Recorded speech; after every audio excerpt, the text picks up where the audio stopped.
নমস্কার সম্মানীয় দর্শকবৃন্দ।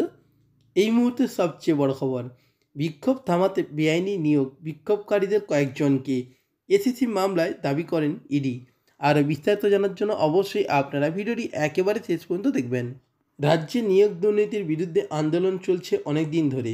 সেই আন্দোলন থামাতে আন্দোলনকারীদের মধ্যে বেশ কয়েকজনকে শিক্ষক হিসাবে বেআইনিভাবে নিয়োগ করেছিল স্কুল সার্ভিস কমিশন অর্থাৎ এসএসসি। নবম দশম থেকে একাদশ শ্রেণীতে এই নিয়োগ হয়েছিল। তাদের নিয়োগ করার সুপারিশ এসেছিল খোদ রাজ্য শিক্ষা দপ্তর থেকে।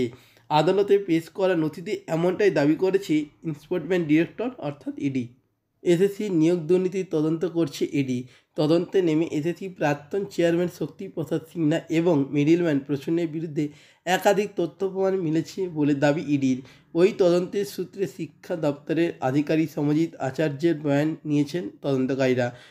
সেই বয়ান থেকেই জানা গেছে, নবম এবং দশম শ্রেণীর শিক্ষক নিয়োগ প্যানেল মেয়াদ উত্তীর্ণ হওয়ার পর 183 জনের নাম সুপারিশ করা হয়েছিল।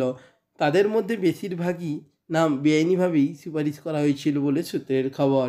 এছাড়াও জানা যাচ্ছে, মিডিলম্যান প্রদীপ সিংহ ওরফে ছোট্টু থেকে এসেছিল এই সুপারিশ এসেছিল শক্তিপ্রসাদের মাধ্যমেই। ইডির দাবি, সেই সুপারিশপত্রে প্রিন্ট করেছিলেন সমজিৎ। তার বয়ান থেকেই জানা গিয়েছে 183 জনের মধ্যে 3 জনের চাকরির সুপারিশ এসেছিল খোদ শিক্ষা দপ্তর থেকে। তারা এসএসসির বেআইনি নিয়োগের বিরুদ্ধে বিক্ষোভ দেখাচ্ছিলেন, অর্থাৎ বুঝতেই পারছেন যারাই আন্দোলন করেছিলেন তাদেরকেই চাকরি দেওয়া হয়েছে। বিক্ষোভ দমন করার জন্যই তাদের চাকরি দেওয়া হয়েছিল বলে এমনটাই নথি দাবি করেছেন ইডি আধিকারিকরা। ইডির দাবি, একইভাবে একাদশ দ্বাদশ শ্রেণীতে নিয়োগের ক্ষেত্রে প্যানেল মেয়াদ উত্তীর্ণ হওয়ার পর 39 জনের নাম বেআইনিভাবে সুপারিশ করা হয়েছিল। ইডি নথিতে জানিয়েছেন, এক্ষেত্রেও সেই সুপারিশপত্রে প্রিন্ট করান সমজিৎ।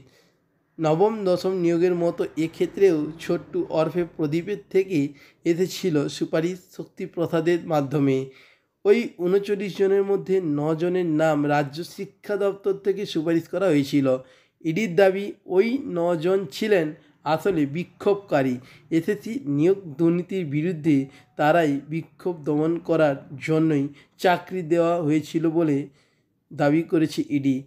তাদের আরও দাবি, সমরজিতের বয়ান থেকেই মিলেছে এই সমস্ত তথ্য। অর্থাৎ বুঝতেই পারছেন, যারাই আন্দোলন করছেন তারাই কিন্তু অবৈধভাবে নিয়োগ হয়েছে, এমনটাই কিন্তু দাবি। তো সরকারের পক্ষ থেকে কি আপডেট আসে বা সরকার এর কি প্রতিপক্ষ নেন সেটাই দেখার বিষয়। তো বন্ধুরা, এই ভিডিও আজকে এই পর্যন্ত। পরবর্তী ভিডিওতে আবার দেখা হচ্ছে। ধন্যবাদ।